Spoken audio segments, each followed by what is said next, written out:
Hello বন্ধুরা, কেমন আছো? আশা করি ভালো আছো। আবারও নিয়ে চলে এলাম নতুন একটা ভিডিও।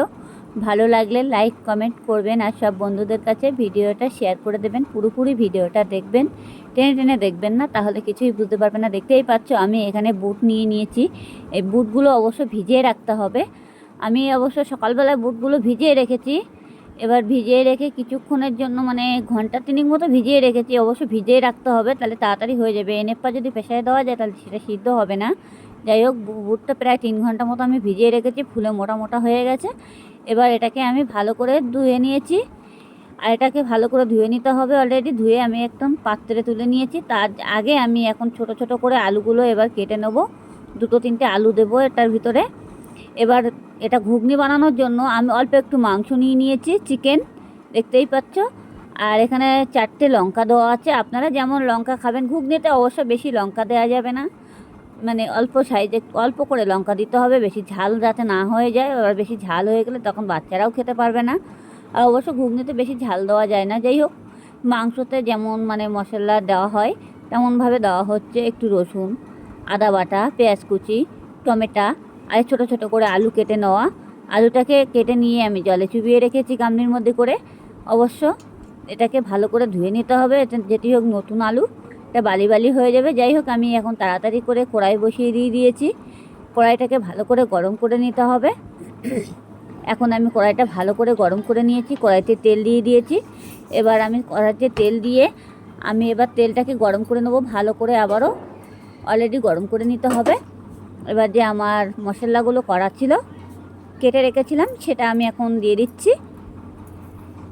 এই দেখো, পেঁয়াজ কুচি, আদা বাটা, একটু রসুন বাটা দিয়ে দিয়েছি। এটাকে ভালো করে ভেজে নেব।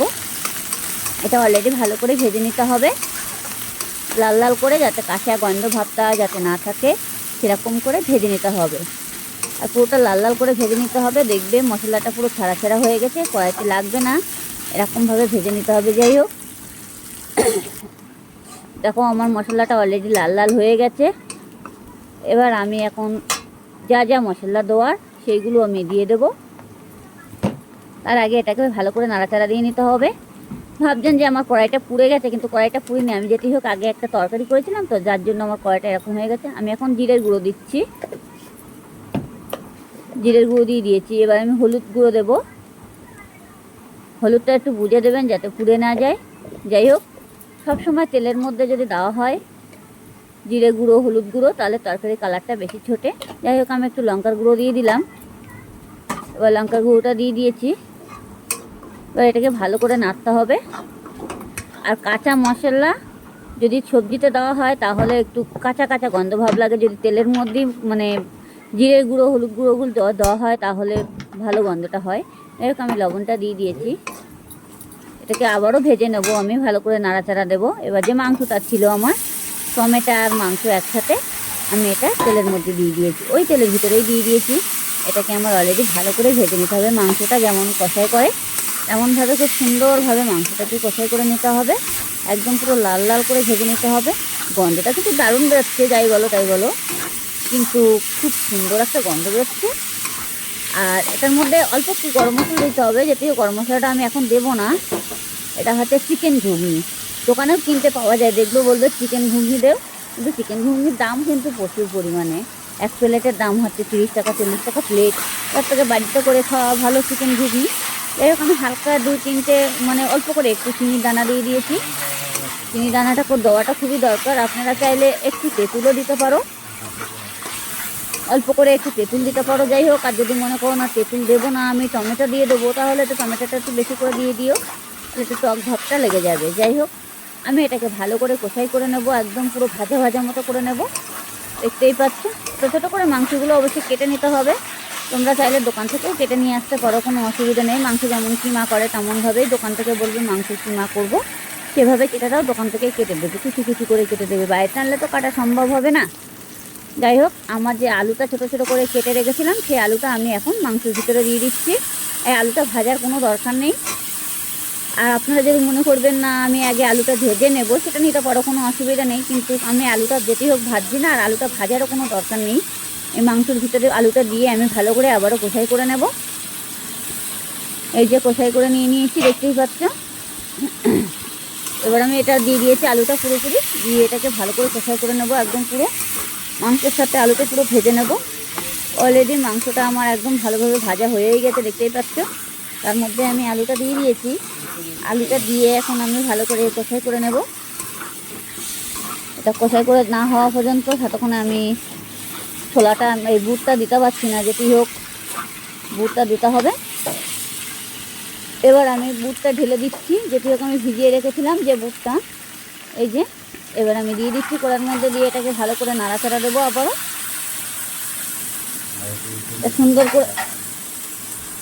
সুন্দর করে নাড়াচাড়া দেবো, যাতে পুড়ে না যায়। নেড়ে চেড়ে আমি জলটাকে সেই বুঝে দিতে হবে, যেটি হোক আমি প্রেসার কুকারের মধ্যে দেবো, নাহলে কড়ার মধ্যে দিয়ে তো বুট সিদ্ধ করা যাবে না। আর বুটটা তাড়াতাড়ি সিদ্ধ হয় না কড়ার মধ্যে দিলে, জানো তো সবাই। ঘুগনিটা করতে গেলে একটু প্রেসারে ছিটে মারতে হবে। এবার আমি ভালো করে নেড়ে চেড়ে নেবো। আর সবসময় একটু দেখবে লবণটা একটু ঠিকঠাকভাবে দেবে, যাতে পুড়ে না যায় আবার কমে না যায়, এরকমভাবে দেবে।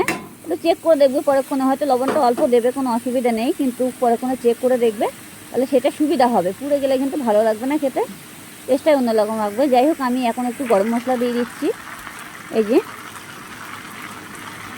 এটা অতি অবশ্যই চেষ্টা করুন, চিকেন ঘুগনি ঘরে বসে এই রেসিপি অতি অবশ্যই অসাধারণ একটা ঘুগনি, মানে খেতেও যেমন স্বাদ,